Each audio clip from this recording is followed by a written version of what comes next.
Okay, today we're going to talk about Amazon AppSync. So, easiest way to think about AppSync is actually in relation to another AWS service. It's just like API Gateway, but for GraphQL. If you don't know what API Gateway is, I'd suggest you go and look at that tutorial first, then come back to this one.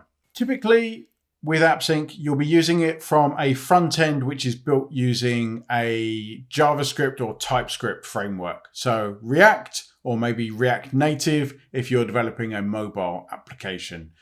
No requirement to do that, but that's a common use case for it. With AppSync, just like API Gateway, you can connect directly to databases. It can front Lambda functions, which is probably the most common use case realistically. And you can also proxy to standard HTTP requests as well. So you could proxy to an EC2 instance or even an instance on-prem.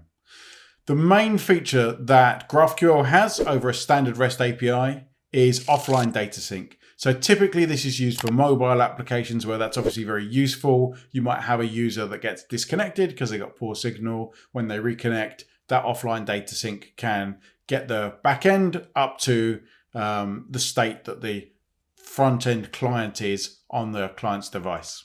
Here's a quick summary of what we've discussed. Until next time, enjoy the cloud.